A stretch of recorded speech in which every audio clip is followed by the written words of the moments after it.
Hey, good evening. I'm sitting over here playing the video game and forgot what I'm supposed to do it. Good evening, y'all. Welcome to the Ladies Lounge. I'm Wonder Low, your host. I'm so glad to be here today. Hope that you all have had a wonderful day so far. It has been really nice outside, but it has been really, really hot. So I hope that you have been kind of staying cool and trying to stay inside as much as you can to not be outside and not get too hot and not overheat yourself and maybe get sick. So hopefully you've had enough time to come in this evening and get cooled off and get ready for the show tonight. So what we're gonna do is gonna give you like a brief little recap, and then we're gonna get into tonight's topic. But I want to first say, oh, my mind went blank, y'all. I had something and it just went right out of there. So, housekeeping stuff. If you've not watched before and this is your first time watching, thank you so much for tuning in tonight. Don't let it be your last time. Make sure that you go to my page, The Ladies Lounge Wonder Low, and like and follow and share. Normally post videos new every week. On Tuesdays we do the show, and then on Thursday nights I do a cooking show on my personal page. So you can friend me at Wonder Bitten Low for that particular show. But for this one tonight, go to Facebook at the Lady Sounds Wonder Low and like our page and share. And then go to YouTube and also uh, subscribe, and then hit that little bell so that you can get new videos and know when the new videos post. So let's see. Let's do a quick recap the past couple of weeks. For you that don't know, what we've been doing for the month of August actually is talking about starting a business. We have a lot of people. A guest tonight, and I'll get you introduction for him in just a second.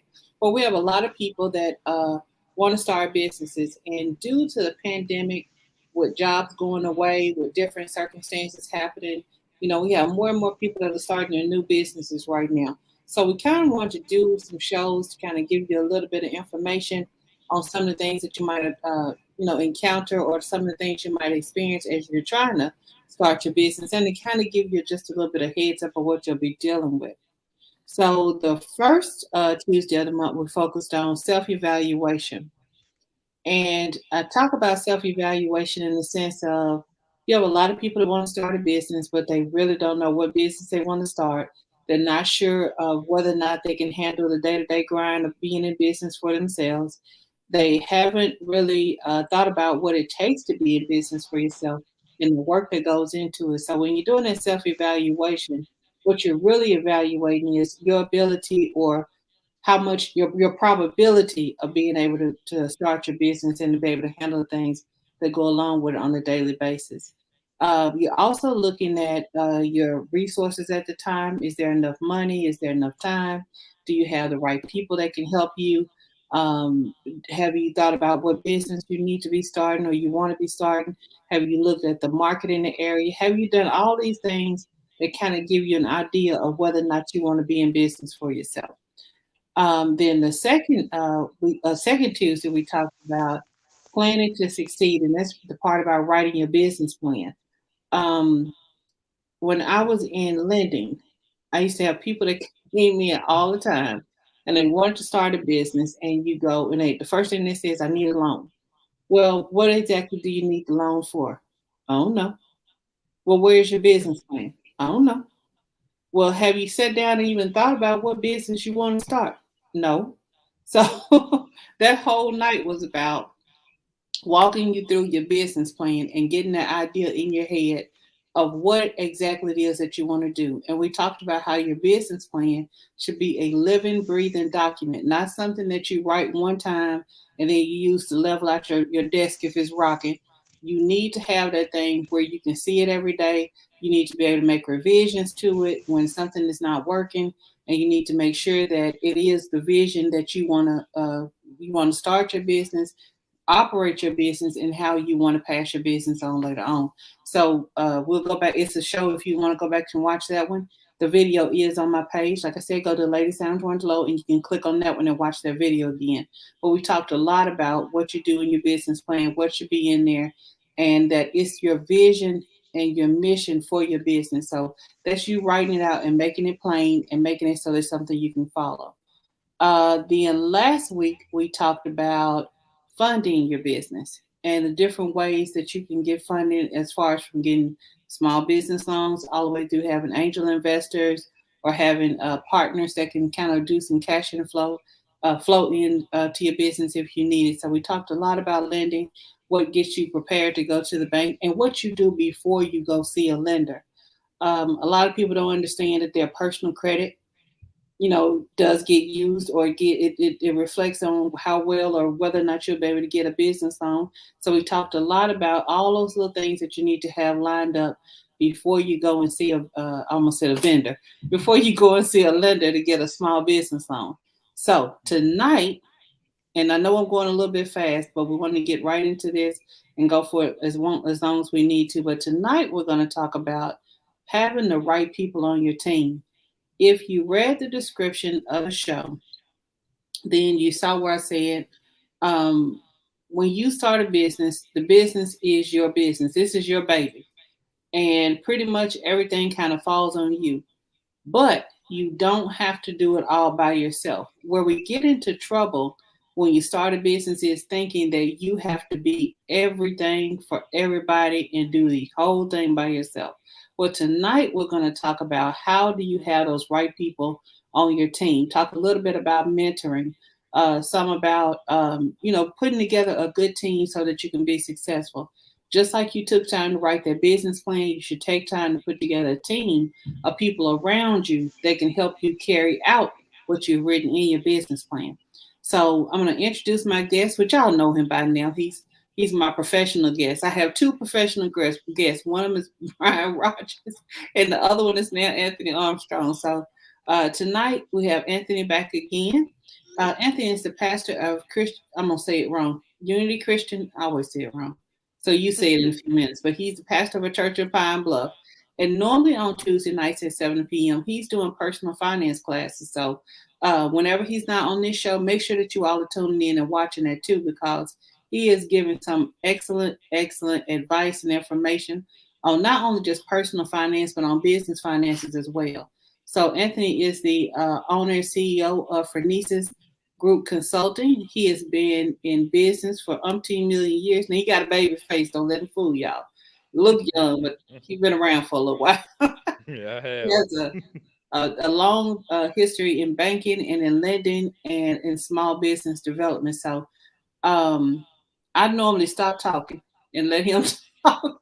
I'm gonna try to talk. Oh, Wanda, you're doing a great job. I But mean, yeah, I'm gonna turn it over to you in just a second. But I want to make sure that we get a good understanding that tonight we're talking about having those right people in your corner, having that good team around you to help you be successful in your business. So, Mr. Anthony, welcome again tonight. Cannot wait to hear what you got to tell the folks. So, I'm turning it over a, to you. a good evening and thank you for having me. Wanda, with great appreciation and thanks. Thank you for leading the effort of increasing knowledge and understanding for small business owners, entrepreneurs, and those that are thinking about and have a strong desire to be in business. You know, knowledge is powerful, and applied knowledge is even greater. And so it's great to glean wisdom keys from giants such as yourself that have led the way of entrepreneurship. Wanda is a serial entrepreneur. Um, it's always several businesses going on with her at any given time. So she lives this daily. The Daily, she struggle. lives it. I said the Uh, struggle is real. it is, it is, because life is real. Um, you know, when we start to think about having the right people in place, having the right people on your team, I think it starts long before we hire um, outside employers or employees. Um, it starts at the ownership structure. Sometime in business, we um, we have a great idea, we have a vision that we want to do, and right there from the ownership piece, we miss it. We miss strategic partnerships with people that can catapult our business, take our business to the next level. Um, it's hard.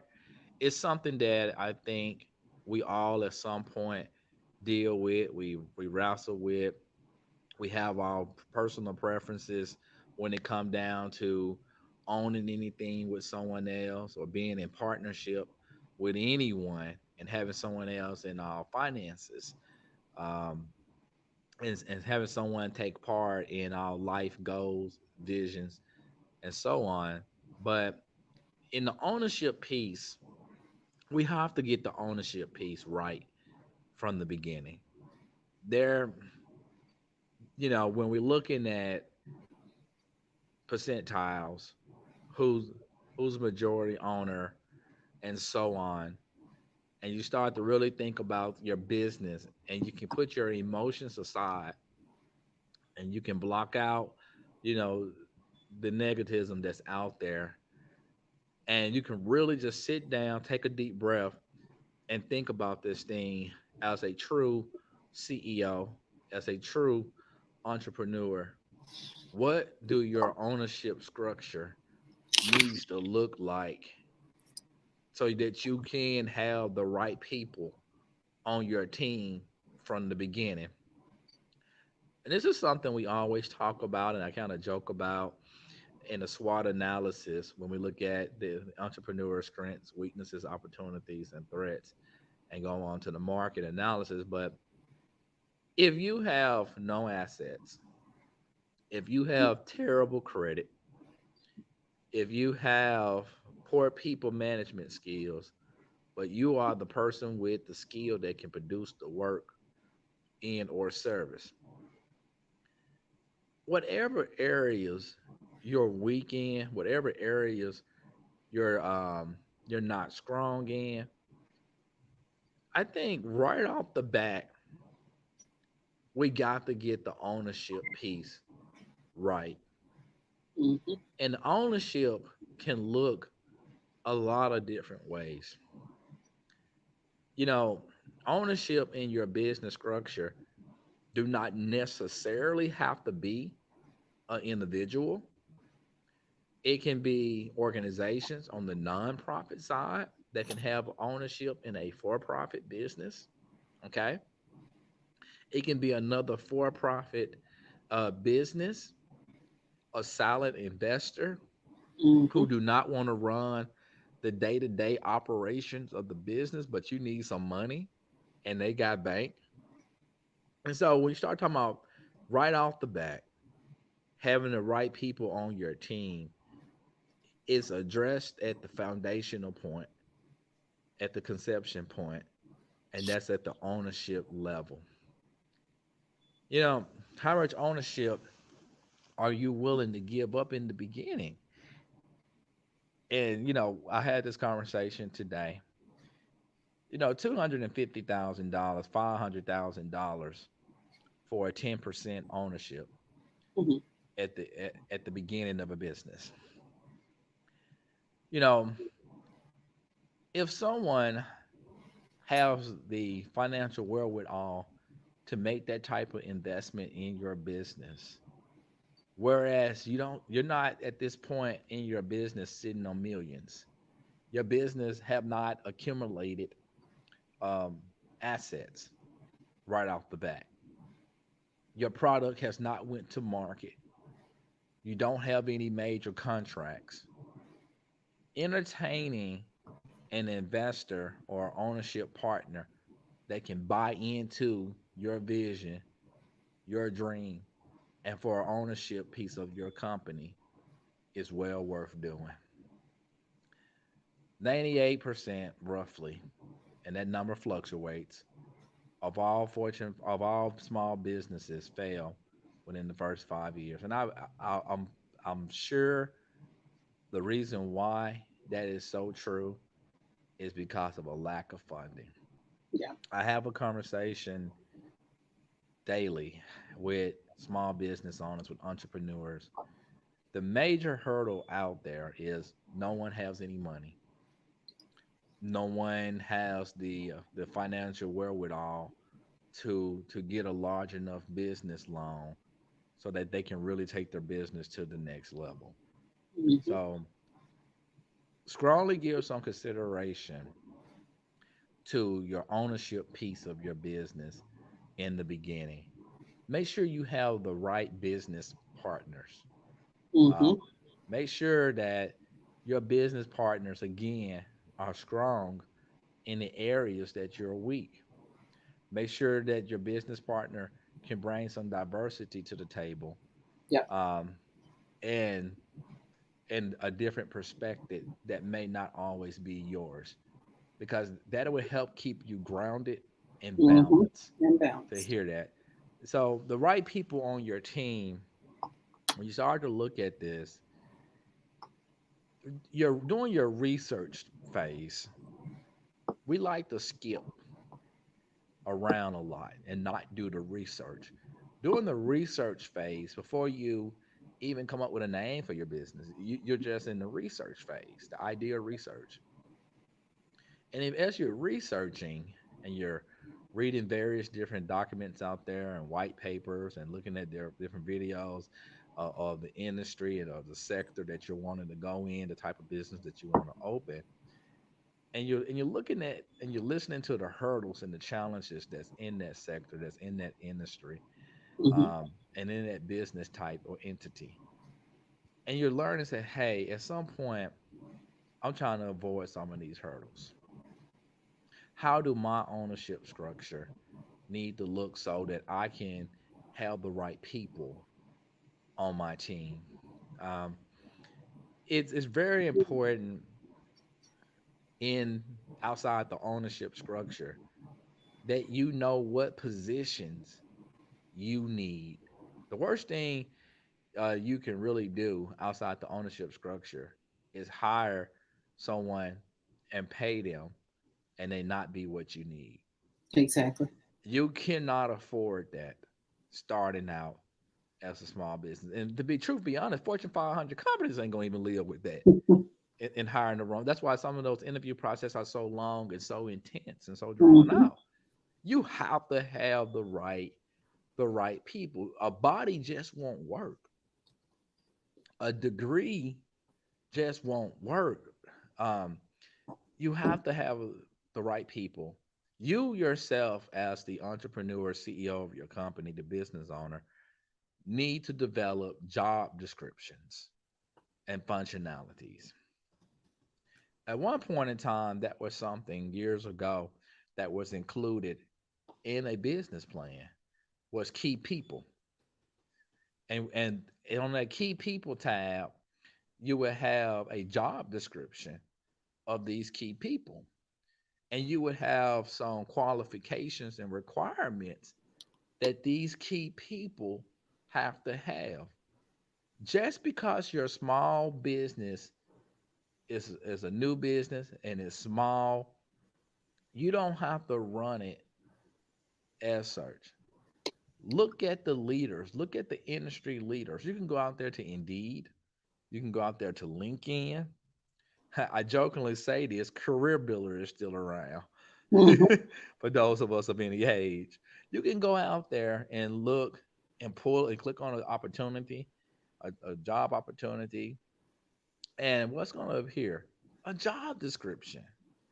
And so, how you're going to recruit the right people to be a part of your firm, a part of your organization, a part of the company, and you yourself are clueless about what you're really needing and what credentials and Mm-hmm. qualifications these individuals need to have, else it relates to your business.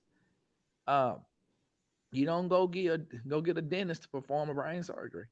No. You just don't. And I mean, so it, you got to kind of step back and look at this thing and say, okay, what skill set, what past experience, what background do my key people need to have? Mm-hmm. And this is for profit as well And, as nonprofit mm-hmm. as well. You got to have the right people in place. Now, having the right people in place will cost you. That's the problem sometimes with small businesses is that if you go out and you get people, Mm-hmm. You got to pay them. If you go out there and you recruit top-notch talent, You got then it. you got to be able to pay top-notch price. Mm-hmm. I'm going back to the fundamentals again on the ownership structure, because maybe your top-notch talent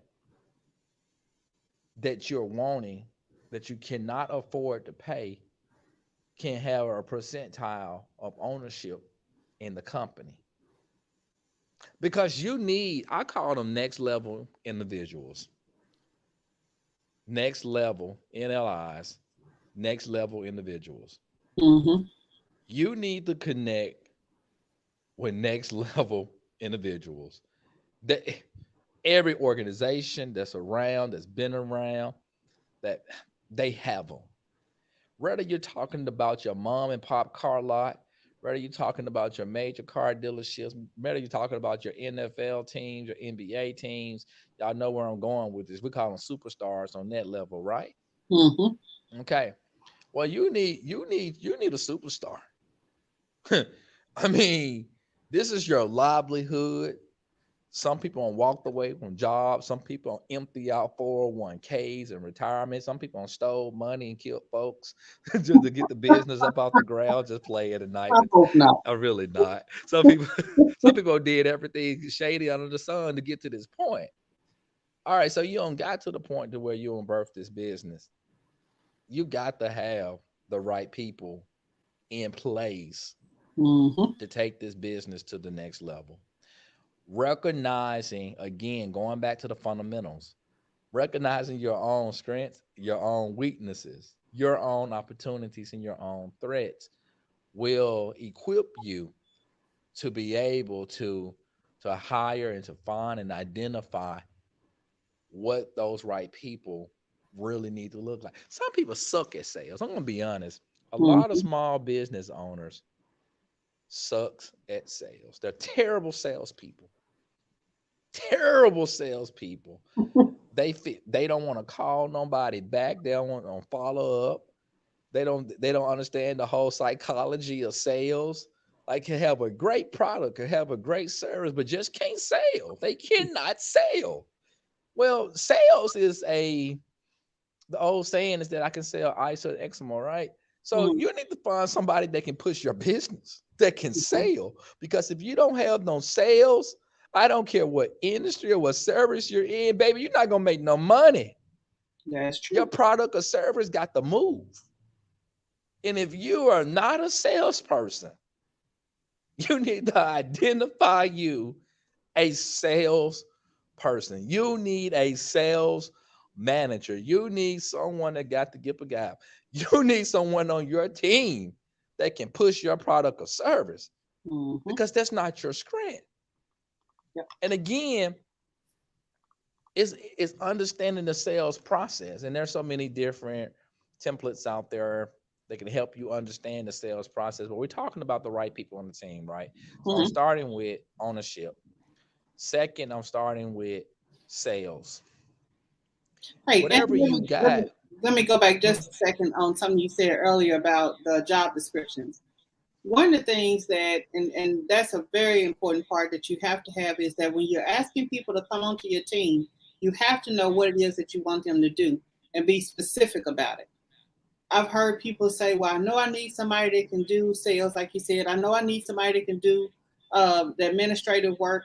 But then what exactly do you want them to do? There are a lot of examples online if you want to just go in and research it. And that's part of when you're writing your business plan and when you're figuring out all those different roles. Start researching then. Okay, I know I need a receptionist. What are the qualifications for that person to do the administrative role? What's the qualifications for the person to be my finance person? Because you need somebody to handle money if you're not good at the money. What are the qualifications I need in somebody who's a good salesperson or somebody that can do marketing Yep. pieces for me? They can advertise. So when you're going and you're writing your business plan and you're figuring out all these different parts and pieces, research those job descriptions then and kind of put and mold those into your business plan because you're going to need those people to take you to that next level. And really not even so much as the next level. You're gonna need them just to get out the door in a lot of cases. Depending on how big you're starting and what you're trying to do, you're gonna need those people as soon as you say, okay, we're open, you need those people in place. So it would behoove you to do that research at the same time to figure out what pieces and what players do I need on my team before I jump into this thing. Because the worst Exactly. part of it is to get in the business and totally mess up some stuff and then figure out, oh, I probably should have been keeping my own books. I'm not an accountant. And, it's not any good when you're sitting in front of the IRS person and you owe them that money. So figure out ahead of time that, hey, I'm not good at this part. I need to find somebody who can keep my books for me or who can show me an easier way to do this or who can sit me down and go, okay, here's what you need to keep up with on a monthly basis to make sure that your finances are right at the end of the year. But I want to just throw it in before we get too far down the line. Let me be quiet again and go back. Okay. No, no, no, no, no, no. Thank you. You know, a salesperson, obviously sales manager, um, sales team is vital. Um, you made a point, a really good point, and I always say front office, back office. You got to have front office people, got to have Mm-hmm. back office people. Your Mm-hmm. sales manager, sales people are front office people.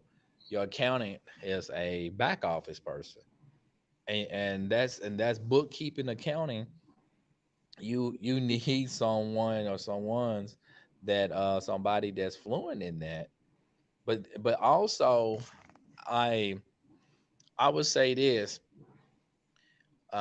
someone that has accounting experience, bookkeeping experience in your industry, in your business type. Mm-hmm. You know, I I've been in on these conversations with small business owners for 20 some odd years now. And accountants and finance people are not God. I promise you, they don't know every ins and out of your business or that industry. They don't. And even though, yes, they are some smart individuals, yes, they passed the CPA exam, cool, great, but they don't know everything. And it's the more you can disclose and the more you can bring to the table, the better that those individuals can serve you. Mm-hmm. So you really, you really need a bookkeeper or an accountant that has experience in servicing your type of business, Mm-hmm. because they have the experience and the past performance of serving your type of business. They can provide you with top service. They're not shooting in the dark. And sometimes we get people, and yeah, they're degreed, and yeah, they have a number of experience, but they don't have the experience that as it relates to your business entity type or the industry that your business is in. And all of this is important when you start talking about um, hiring the right people, right? Because Mm-hmm. and having the right people on your team, they have to have relevant experience as it relates to your business and understand and knowledge and understanding of your business. And that's where that job description is so key at, because it can say, if you look at a job description, I challenge you tonight, go out there to LinkedIn, Monster Career Builder, Indeed, and look at a job description. And it'll say relative experience and it's detailed. Well, Mm-hmm. follow the leader, folks. If corporate Fortune 500 companies, leading industries are detailed on their job description and relevant knowledge, go out there and look at those things in depth. As a small business owner, we got to be the same way, even more so. We got to make sure. A lot of times, employees are lost doing what we call the onboarding experience, getting them acclimated and adjusted to the company. You lose a lot of employees because they don't really understand their role. Why? I mean, not fully. And so, a good job description can help them navigate and give them something to go off of, give them a narrative, give them a path to go, and they can know what's really expected. But just shaking people's hand and is not gonna get it, and calling that an interview. Mm-hmm. You really need a really good job description. Accountant, sales manager, finance. Finance is cool and key too. Finance and accounting is two different functionalities in its entirety. Um, Bookkeeping, accounting, they're looking at things a little bit different, more so on your taxation piece and making sure that your debits and credit and everything matches, and that's great. Finance is looking more so on your liquidity ratios and your quick ratios, and are you your cash flow, and it's two different functionalities. Again, the problem that we have as small businesses is not having the capital to go Mm-hmm. out there and hire those type of people as it relates to our business. Mm-hmm. You really need to know, ideally, with every job description, what's the average wage, what's the of people that get paid in that role, right? Everyone can't be a minimum wage person. Everyone can't be $2 above, $3 above minimum wage, and you expect them to walk on water for your business. It's just not going to happen. A lot of businesses never expand. They're stuck in their business life cycle. They uh, they never they never move on to the next stage because they're stuck, because they don't have the personnel or the human capital to move to the next level. So Mm-hmm. eventually those businesses goes away. So understanding there are some key positions that you have to have: um, accounting, finance, sales manager, operations. Whatever type of business that you have, it comes with some compliances. You Mm-hmm. got to be in compliance. If you're in the barber, beauty, cosmetic industry, cosmetology industry, man, there's some compliance. If you're in construction, there's some compliance. Major Uh, restaurants. you got to have electrician, plumber. There's some compliance, man. Mm-hmm. You got to have a compliance person. I mean, and the compliance person need to be knowledgeable about industry standards and regulations as it relates to your business. You got to have a good compliance person, a good COO, chief operation officer. You got to have it. I mean, or you're going to be it. Mm-hmm. And so, well, a lot of CEOs and business owners find themselves is, and I challenge this, and I learned this from the bank days and Bank of America days. They had a concept where they talked about leading from the lobby. That was like 14, 15 years ago now. They had a concept talking about leading from the lobby. In their mind, if the branch manager was sitting down with a client, his that particular manager was not running their center. Hmm.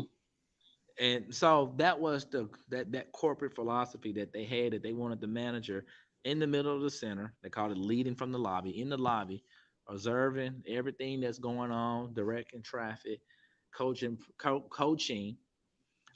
building relationships with clients as they come through the door, coaching staff on the appropriate behaviors, observing the whole process, not behind the desk. That was your personal banker job or your small business specialist job, not running the teller draw. That wasn't the manager job. So, and that was Fortune 500 corporate Bank of America philosophy. A lot of times, small business owners are wearing multiple hats, and I know it's what we got to do. Mm-hmm. Don't get me wrong, you got to do it because there's no other option, or you haven't or created any other option. But you can't exist there forever. If you're truly gonna be the CEO of your company, then you need to be doing CEO stuff for your business. Yeah. Your day need to be filled being the CEO. And the small business owners got to be the janitor, got to be the marketing person, the salesperson, the ops person, part-time bootleg lawyer, and everything else. It just can't be bad. I mean, it just can't be. It's not gonna be. It's not. Because you're flowing in things that just not. And then you say, hey, I seen Papa do it for years. And Papa was a great man, not knocking Papa. Mm-hmm. But man, Papa lacked in some areas. Grandma lacked in some areas. And their business just didn't go where it could have went. Not saying that they didn't do an adequate job, Mm-hmm. but it didn't go to the next level as it could have. So you have to look at those key roles as it relates to small business, having the right people around you. A banker, you need a good lender, Mm-hmm. and I know you're probably saying, "What are you talking about?" But you need a good lender. You may not employ this person directly, but indirectly on your team, you need a good lender, Yep. a good banker. Back in the day, we would say a good banker, but you need a good lender. You need someone that can help you attain financing when you need financing. Now, this if you have a really good to great CFO that can move your money around, invest your money, make your money work for you, leverage your funds, then great. But if you don't have a really good CFO that can play that role, that's playing that role in your company, you need a really good lender on your side. Mm-hmm. You need or banker, as some people would say. Again, if you don't have a really good CFO that can invest your money, you need a investment banker of an investment advisor as it relates to security bonds and so on and so on. Mm-hmm. Because at some point, your money could be making money for you, but it's just sitting Mm-hmm. there, and that's not your lane. So you don't know how to flow it in and flow it out as it needs to. Exactly. And you're too busy running your business to invest the money. And by the time you get up to a decent investment level of understanding, look how many years in missed investment opportunities you on lost. Mm-hmm. So there are some key people. I really will hope, and it's not a burden that any one accountant can carry, or financial advisor or consultant or anyone, but for small businesses, and I say this, and I've been saying this for years, for small businesses to really have the wherewithal, the financial wherewithal and resources to hire the right people, small businesses, and this kind of goes back to the ownership stage, really need to start looking at mergers, acquisitions, and joint ventures. Mm-hmm. I'm gonna say it again. You need to look at your competitors, your federal small business, and see how y'all can merge. How you can merge your business so you can get the right people. Mm-hmm. Every day there's a conversation with various different entities, whether it's security guards, can't find enough qualified people that can pay a background test, whether it's the janitorial industry, nobody wants to do the work, whether it's retail, they just want to sit there and play on their phone and scroll through. You can gain the right people through a merger. You can gain the right people through an acquisition. There are funding programs out there, for example, SBA 7A, that can help you in the acquisition of another business. You know, wake up, people. I mean, yep, some businesses walked on water during COVID, but some businesses went away. Yeah. And it's a great time for you to put your CEO glasses on, turn your CEO laser eyesight on, and start looking at opportunities. Wake up, people, because they're out there. So Your neighbor had the business or whatever, or somebody, uncle, niece, nephew, whatever, what, and they done with their business. It's a great time for you to go in and buy. Get Mm-hmm. those employees before they disperse. Um, it's a great time to really network within your industry and seize those opportunities for acquisitions and mergers. Some businesses right now they thirsty. They have to merge or they're gonna go Mm-hmm. away. Some people just want to sell right now and be done. They're over it and just walk away. I mean, and they got some personnel, some people that's been working for them for years. There you go, well trained people already. Mm-hmm. Um, you got to look at those opportunities as a bit. That's those are the type of moves again that's done at the CEO level. But you got to be able to free your mind and free yourself and your thoughts to be able to have those are CEO conversations right there. Mm-hmm. Let me just hurry up and bring you to the table. A merger is something that a CEO would would would have that conversation or acquisition of buying another company. That's a CEO conversation. So are you or are you not the CEO? Or joint venture, that's a CEO conversation. Now, yeah, you having a conversation about selling your product or service, and that's great because you got to make the sale. But that could be somebody else selling that product, and you could be making the heavy moves and running your business. That's what I'm trying to get you. I told you the story about the bank and leading from the lobby. At what point do you transition from the various different roles that you're wearing in your company, and you wear the role of CEO? Mm-hmm. But guess what? Sometimes some business owners don't need to be the CEO. That's what my daughter does. You don't need to be the CEO. Mm-hmm. That's a hard pill to swallow. I didn't say give up ownership. Watch what I'm telling you now. But you may not need to be the CEO of your own company. So get out your feelings, folks. Get out Mm-hmm. your feelings. Man, ain't gonna nobody else run my stuff, man. Okay, let that go. There are more qualified. If you look, there's a few CEOs, top CEOs, that have stepped down and stopped running their own companies. So you got to look at that. You have to have, if someone else can run your company and make you rich and wealthy, Sit down. you may need to let them run your company and make you rich and wealthy, man. I mean, come on, folks. Let's think about this now. I know you and your feelings, and yeah, it's yours, and it was your baby. It's still your baby. But you sure take them kids to daycare so you can go to work, don't you? You drop them kids off at grandma's house so you can have a date night. Don't make the other side of me come out. So sometime in your companies, man, you need to delegate, right? Yeah. And some of you need to delegate that CEO role and just be owner and president of the board and chill out somewhere.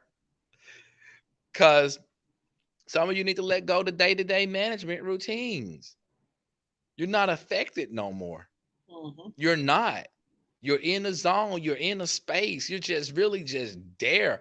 There's no fresh ideas. There's no longer no passion. There's no innovation that you're bringing. You just there caught in the groove. You're your own employee. I want you to understand what I'm really trying to tell you tonight. Because if the head is wrong, then everything else is gonna be messed up. True. You're not making CEO moves if you're the one cleaning the carpet. You're not making CEO moves if you're the one nailing the nail all the time. You need time to make the moves and think and be as a CEO is going to be if that's the role that you're going to play in your company. How you selling? You got a product to sell, but you on the operation side and you're Mm-hmm. worried about, hey, it's not coming in. You got to ask yourself, are you your company best sales rep? And if you are, How good of a sales rep are you?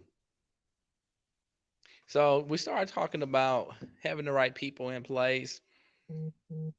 I think we really need to be more strategic in all in our thinking and in our planning, and management styles around getting the right partnerships in place.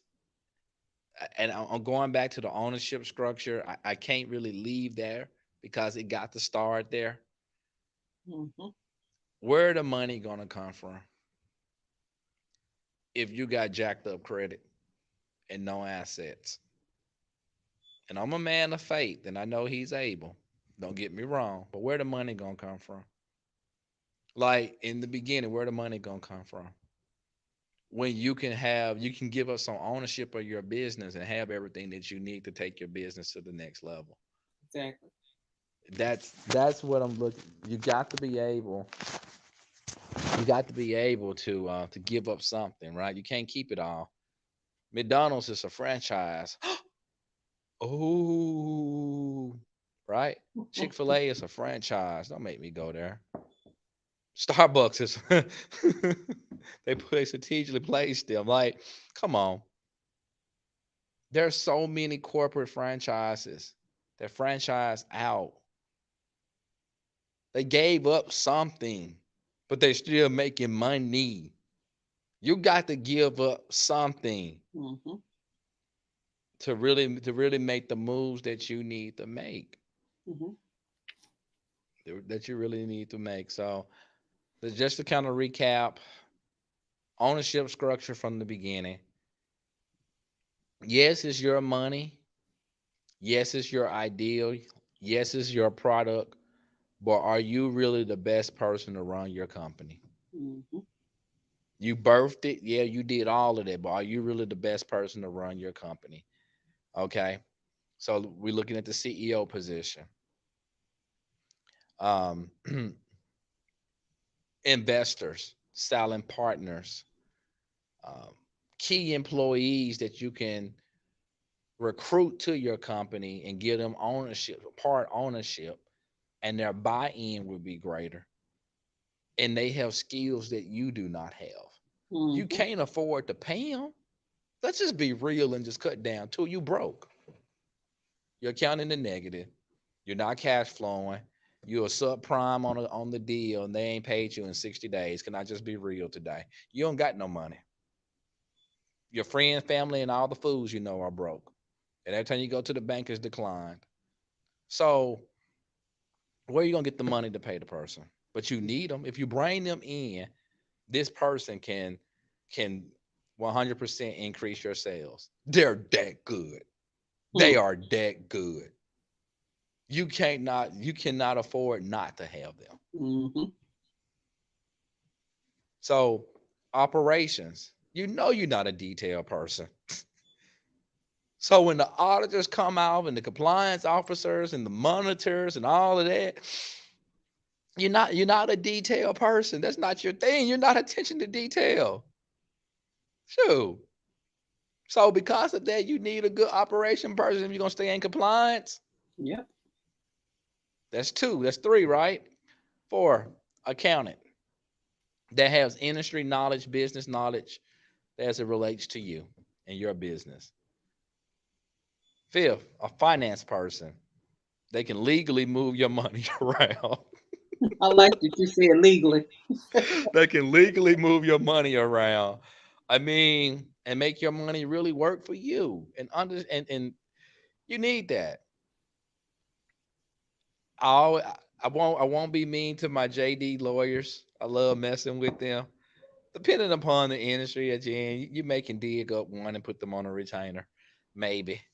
Some of them may be a good compliance person though, too, because they have a law background to understand certain things. So, Mm-hmm. that may be if you had a really good um, lawyer that was knowledge and specialized in a certain thing, and you brought them in as your compliance person. They actually ran your back office for you. That would make sense if they were knowledgeable of that particular area. Just to kind of throw Mm-hmm. that out there. But And let me You slide in here real quick and say we also need to look at that from a nonprofit standpoint also. We have a lot of people that want to start a nonprofit organization and they're really duplicating services. So that might be one of those times for you to have that strategic partnership with another nonprofit that's offering similar services or similar products Mhm. or whatever it is, and maybe pool that money. Because when you start going after grant resources and finding that money out there to do whatever it is that you want to do, sometimes it's kind of limited, and it can be limited based on the location you're in. If there's other people doing the same kind of work that you're trying to do in the community, then get with that person and talk to them about. And again, that's still a CEO move because you're still executive director or founder, the founder, however you want to say it. Right. Talking to that person about how can we make the biggest impact and how can we utilize the funding in the best way to make sure that we are delivering these particular services to the community. So make sure that when we're talking about this, that you also keep in mind if you are a nonprofit person, that all these same principles still apply. And you think of these instead of employees, now you're thinking about who to put on your board. And Right. all Exactly. Yes. and all those people you just named, you need to have on your board. And I tell people when I work with them on starting a nonprofit is be prayerful. I Hmm. say that, and most people look at me real strange. I tell them be prayerful about who you place on your board for a couple of different reasons. But the main one is your job or your board member's biggest responsibility is going to be bringing in some cash because you're a nonprofit organization and you need funding in order to do your good works in the community. So you need people that understand the mission, the vision, what it is that you're trying to do, what kind of money you're going to need to do this, that have some expertise in maybe grant writing, that Hmm. have a legal background, that have something in operations, that have management skills as far as volunteers go in day-to-day operations of your business. Because as the ED of the nonprofit or the head of the nonprofit, your job is going to be not only to represent your company or your organization, but it's going to also be to draw money into so you can continue to do the work that you want to do. So make sure that when you're thinking about those putting those right people in the on your team for a for-profit business, it's even more so important in a nonprofit because nonprofit, if you're trying to survive off grants and that's all you're trying to survive off of, it's gonna get tough. It's gonna get real tough. Yeah. I was in the housing counseling market when everything kind of just dried up. If you notice, there used to be several housing counseling organizations right around Little Rock, and now I think it's like I know of one that's left. Out of all of them that used to be around, all the CDCs and all of those community organizations that did all that good work back in the day, they're all gone because when the funding dried up and they were only grant supported, and they didn't have a way to cash flow and that people and that person on their board or whatever to bring that money in, those organizations kind of went away. So be mindful of that when you're looking at non-for-profit business and having everybody right on the team. Nonprofit, you must surround yourself with people that understand your mission, your vision, and how to pull money in. Because otherwise, trying to survive off just nothing but grants, you won't survive very long. That's my No, sermon you. for tonight. That was my 2 cents. I totally agree. I always said, they need to possess one of three. If they're gonna sit on your board, they need resources, Mm-hmm. they need skills, and if Mm-hmm. they don't have resources and they don't have skills, they at least need to have a can do and will do attitude. Attitude. Yes. Yeah, I'll sweep the floor if I have to, if I Yep. can't do nothing else and pass out water.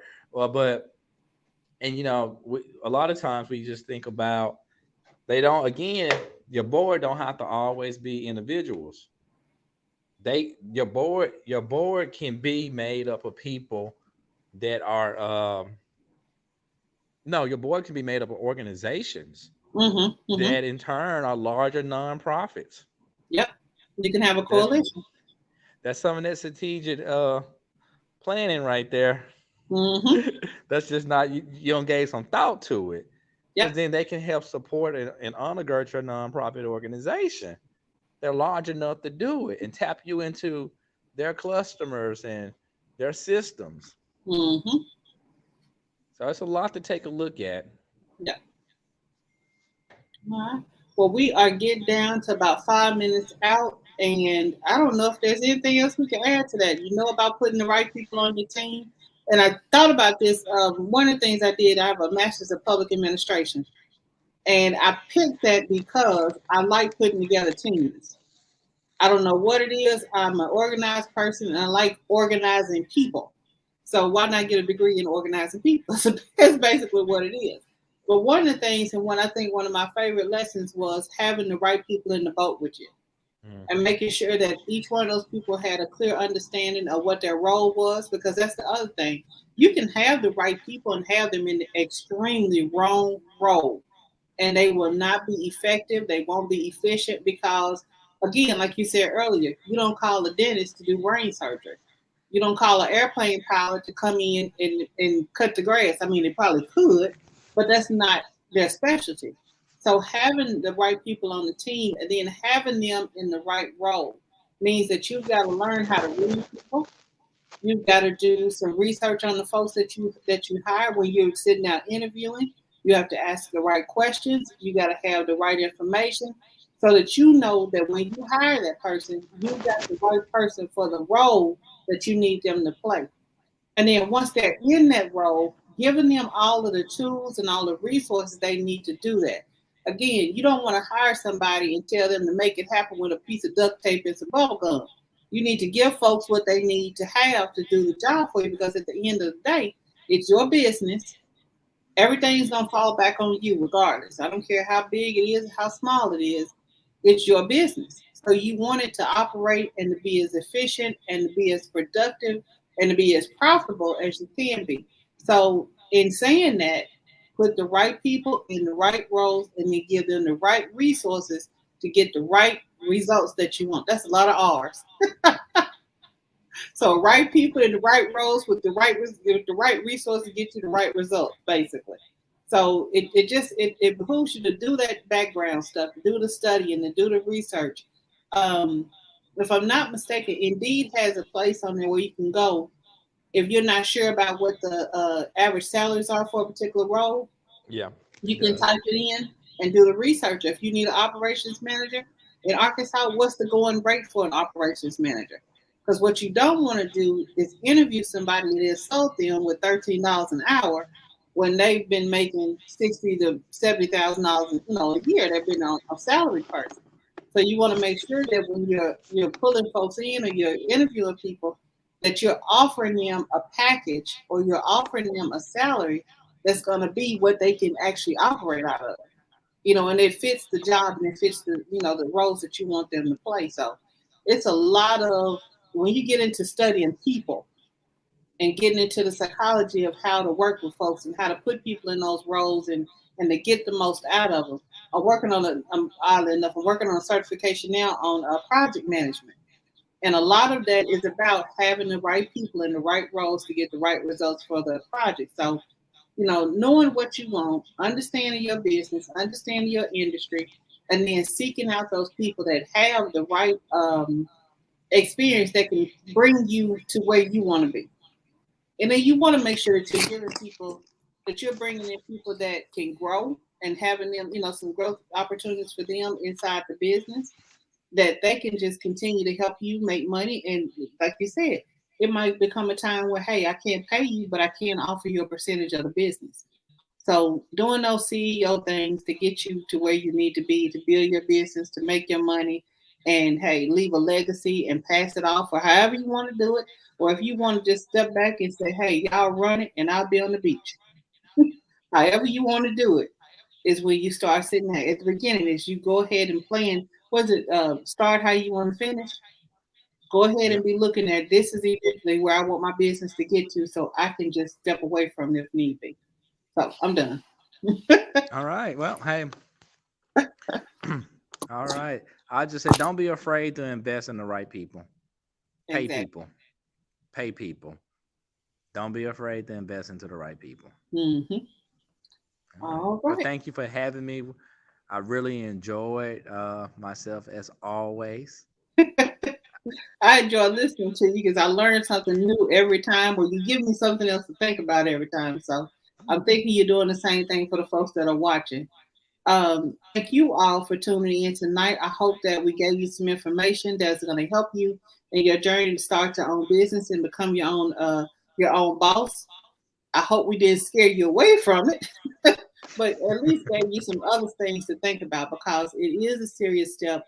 And when you're putting everything that you have into a business, you're walking away from a regular paycheck, or you may have lost your job and starting a business is your backup plan. Whatever it is, just make sure you're going into it with the right attitude, with your eyes wide open, that you do your research, and that you know that you got to have the right people on the team in order for your business to be a success. So, with that, Mr. Anthony, thank you so much. I appreciate you as always. Thank you. Tell the family I said hey. Will do. And what we're going to do is we'll be back next Tuesday night and we're going to wrap up August with the small business information. We're going to wrap up. We're talking about mentorship. And I had something down on my paper. I forgot what it was, but I know for sure we'll talk a little bit about mentorship and then about succession plan, I think it was. So come back next Tuesday night, 7 p.m., right here on Facebook and on YouTube. Make sure that you go and like my pages. It's the Lady Sound Low on Facebook and on YouTube. Subscribe on YouTube, hit that little bell so you can get the notifications for the new shows. So thank you all for tuning in tonight. We so appreciate you. And I will see y'all later. Have a good night. Bye.